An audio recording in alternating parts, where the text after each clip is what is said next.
was actually exactly a year ago that Dea and I were in Kenya. And because of the generosity of many of you, we were able to make this trip happen. So thank you again for that. In preparation for the trip, we had asked for donations of clothing and different supplies. And this was perhaps one of the biggest joys of the trip was being able to see all of you get so involved in the whole process. So thank you again for that. We flew into Nairobi and we spent about 3 days there doing various things. Dea will talk a little bit about that. And then on the third day, on March 12th, we arrived in Kaigushu, Kenya, which is at the foothills of Mount Kenya, and it's not a dry land. It is lush, as you can see on the screen right now. It's lush and green and beautiful. There are banana trees everywhere. Absolutely gorgeous. Of course, dirt roads everywhere, not any cars, mopeds, motorcycles. They always knew when someone was visiting because there was a vehicle. We were welcomed, let me see, I have another picture. This is our homestay that you can see right now. Each person's home was more like a little compound. The door there that's kind of aqua is where Dea and I slept. Actually, the door opposite of it, and the owner slept in the other side. And regretfully, I forget his name, but he was on the board of the schools in the town.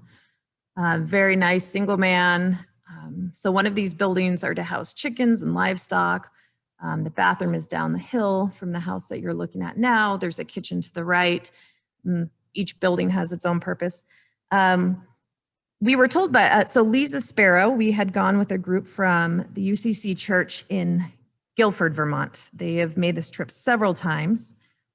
And Lisa had mentioned that when we get to the village, we would be welcomed by the elder women in the village with traditional dance and song.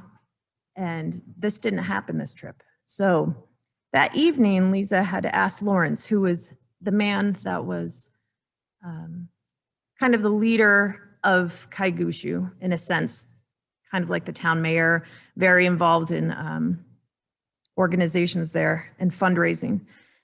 So he had told us that this didn't happen this year because the women who know the traditional song and dance are now too old to be able to perform it. And the younger generations have not learned these traditional things. They were lost years ago when Christianity became kind of big in the area. So one of the new goals is to bring these women into the schools to start to teach the younger generation to bring these traditions and their culture back to their village. I'm sorry if I'm going to be a little bit all over the place here.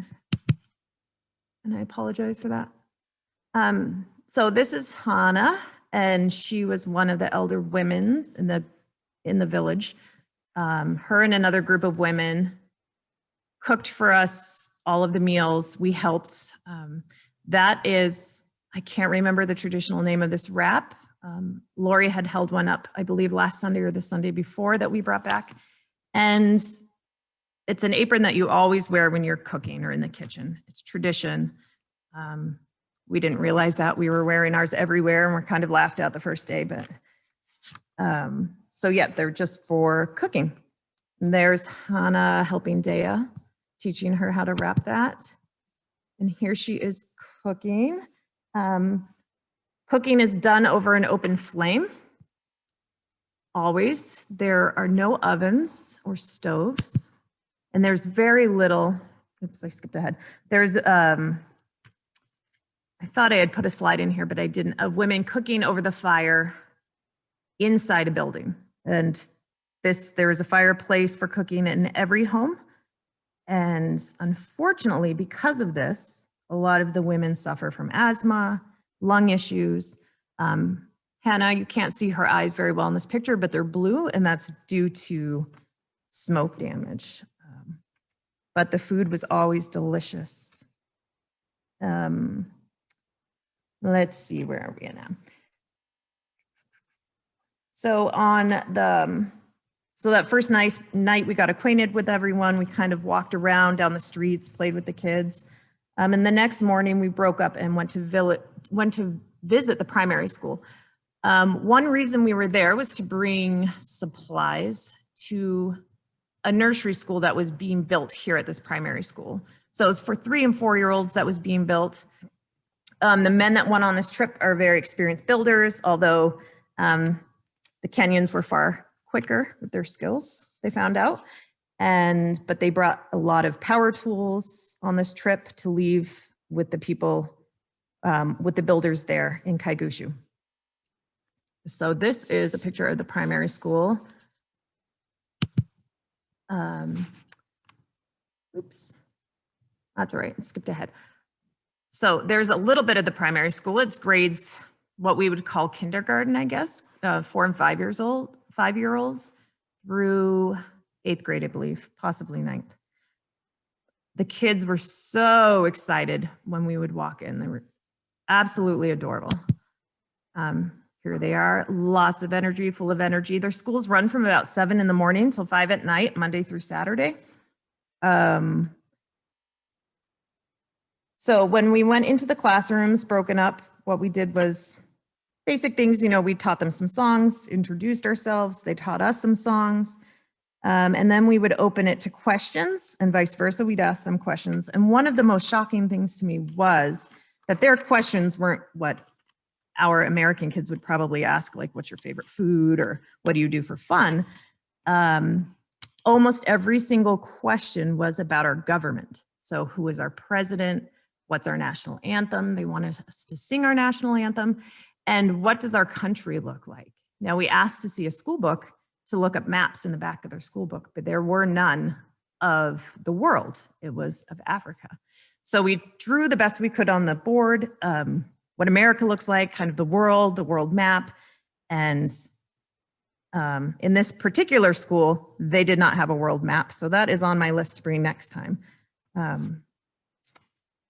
Then, let's see, we went home for lunch after singing with the kids and playing with them. And we, as you know, the pandemic had not been yet declared a pandemic at that time. It, what was it? I'm not sure what they call it. But day 2, I believe, while we were in Kaigushu, it was declared a pandemic. And I woke up to my phone with blowing up with text messages. And we had found out that our flights were canceled back home. And it was a little bit disrupting for the trip, but at the same time, there was such a sense of peace while there that it was hard to imagine what was happening back home. I'm really grateful for that. So we went home for lunch, and Daya and I, being very unaware, had hopped back in the van to go back to the school and asked that the other driver just let Lisa know that we had gone back to the school with the construction guys. She had no idea. They thought we had been sleeping the whole time. And Daya and I got to go into this classroom of 5th graders, I believe, 5th graders. And it was to sit in the chairs and lesson their AIDS. AIDS is transmitted on medication, prescription medication and abuse, and how to dispose of medication, the right way to store it. And then the teacher just left the classroom. And so we thought we were in charge of the kids. We had no idea. We thought we needed to stay there. So we were there for hours with these kids. We find out later that this happens all the time. The teachers will just leave the kids for 4 or 5 hours at a time, and the kids do their work and take care of themselves. But this was such a great moment for us. Daya did a little dance, a little modern dance, and there was another girl taking ballet, and she did a ballet dance, and they all wanted to touch Daya's hair. So much fun, a little rowdy, a little out of control. She taught them a little hip hop move. There's the screen there. And they were just all over her. Then we went to the field to do games. The entire school walked down to this field where they did exercise and races. And of course, they were showing off a little bit because we were there. And kids were all over Dea on her lap, holding her hands. You know, they loved her. One of the most touching moments for me is, sorry, whenever I speak in public, I cry. So probably because I get a little nervous. It's helpful that there's not a room full of people here, but one of the best things for me on this trip was being with my daughter and seeing how confident she was. So at peace where she was, fully engaged, not dependent on me whatsoever. She'd go off and do her own thing. So that was such a big blessing to see. So as I'm watching her walk back to the school, which I already skipped the film or the slide, but as the kids are holding her hand, dragging her along and laughing, I feel these little hands reach into my hands as we're walking.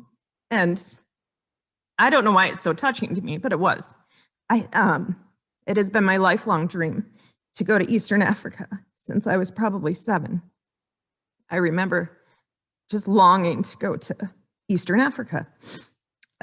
So this was a dream come true for me. And these little hands grabbed onto my hands.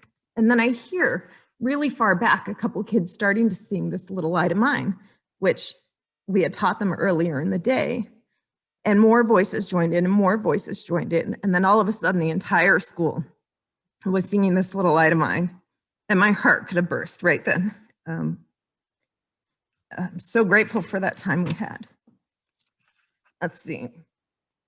So we get back to the village that night. We had a little talent show.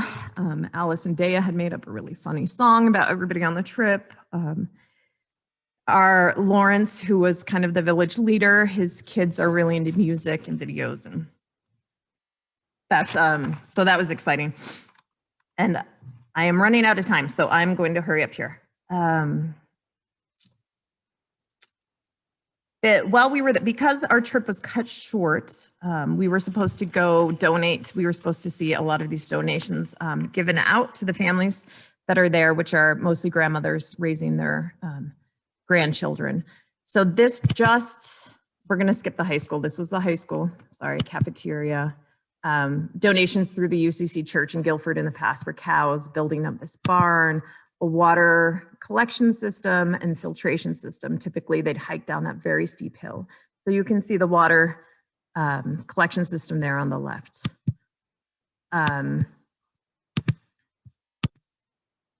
We did some tree planting. Played a lot with the village kids.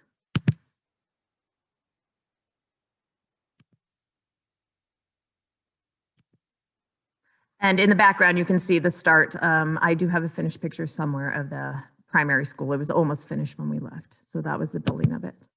And the handing out of things that we had collected for the primary school that was being built.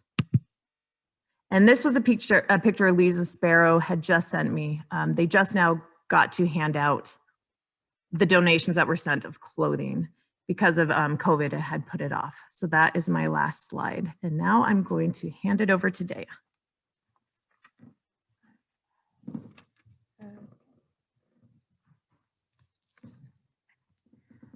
So in Nairobi, we visited a bead shop, or like a factory more like, and they employed single mothers from Kibera, which is one of the largest slums in Nairobi. And they would make these like tiny little beads that were so small, and they would all be like the perfectly same size, and they would make earrings and they make mugs and all this stuff. And they were paid a living wage, and they got free healthcare, like at their job on the site. They would do some healthcare, which was really cool. And then at the safari, we saw some elephants, which is really cool, and some giraffes. We also saw zebras, they were actually really surprised to see because it wasn't the right season. Usually they come like during fall here, I'd say, for us. And over on the left is what our huts or like houses looked like when we were staying there. And those are some crocodiles that were below the fence. So the men would have to come and they'd have to like walk you to your room because sometimes the crocodiles would get loose. And there was also a bunch of monkeys there that would you'd have to be really careful because they could like get into your house and they would steal your stuff, and they could be violent. They didn't seem it at all because they were like really cute. But they didn't really, they could be very violent, which was pretty good. So yeah.